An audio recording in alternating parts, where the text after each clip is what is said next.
இந்த நாள் இனிய நாளாய் அமையட்டும். வணக்கம். 12/4/2026 ஏப்ரல் மாதத்திலே ஞாயிற்றுக்கிழமை, விசுவாச வருடத்திலே பங்குனி மாதம் 29ஆம் நாள். இன்றைய நாளிலே தேய்பிறையின் தசமி. காலையில 10:28 வரைக்கும், மாலை 10:28 வரைக்கும் தசமி இருக்கும். பின்பு ஏகாதசி. திருவோண நட்சத்திரம் மாலை 12:53 வரைக்கும் இருக்கும். பின்பு அவிட்ட நட்சத்திரம். இந்த லக்ன இருப்பு அப்படிங்கிறது நம்ம சொல்லுவோம் இல்லையா, அது பண்டைய காலத்தில் இருக்கக்கூடிய அளவீடு, நாழிகையில கொடுக்கக்கூடியது. அது ஒரு நாழிகை அப்படிங்கிறது 24 நிமிஷத்துக்கு சமமானது.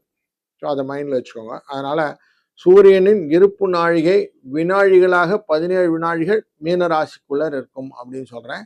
அதை மைண்டில் வச்சுக்கோங்க. ஸோ கடைசி எப்பில் வந்துட்டோம் இந்த வருஷத்துல.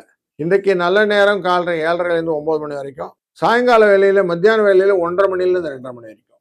ராகு காலம் 4:30 6, யமகண்டம் 12 1:30, குளிகை 3 4:30, சூலம் மேற்கு, பரிகாரம் வெள்ளம். சூரியனின் உதய நேரம் இன்றைக்கு 6 மணி 5 நிமிடத்திற்கு. புனர்பூசம் மற்றும் பூச நட்சத்திரக்காரர்களுக்கு இன்னைக்கு சந்திராஷ்டம் எஃபெக்டும் உண்டு.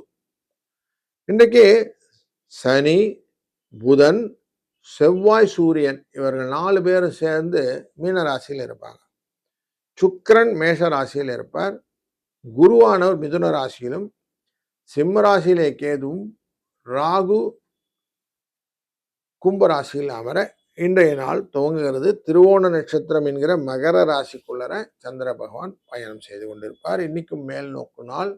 நிறைய விவசாய ரிலேட்டடா நெல், கரும்பு, வாழை போன்ற விஷயங்கள் எல்லாம் பயிரிடுவதற்கான வாய்ப்புகளை இன்னைக்கு பயன்படுத்திக் கொள்ளலாம். தொடர்ந்து ஒரு ராசிக்கு என்ன பலன்னு பார்ப்போம் வாரம். மகர ராசி நண்பர்களே, இன்னைக்கு தற்பெருமை அப்படிங்கிற விஷயத்த மனசு கொண்டு வரும். நான் என்னை பற்றி, ஃபேமிலியை பற்றி எல்லாத்தையும் வெளியில் சொல்லிக்கூடிய சூழ்நிலை. அந்த லைஃப் ஸ்டைலில் திருப்பி ரீகாலிங் பெனிஃபிட்ஸ்ன்னு சொல்லுவோம். அப்படிலாம் ரீவைண்ட் பண்ணி எல்லாத்தையும் சொல்லக்கூடிய ஒரு விஷயங்கள் அதெல்லாம் இருக்கும். நண்பர்களை பார்த்து மகிழக்கூடிய சூழ்நிலையும் இன்றைக்கு உண்டு. 2 4 என்ற அதிர்ஷ்ட எண்ணை பயன்படுத்திக் கொள்ளுங்கள். இந்த நாளிலே நீங்கள் சிவபெருமானை வழிபட சிறந்ததாக அமையும். வாழ்க வளத்துடன்.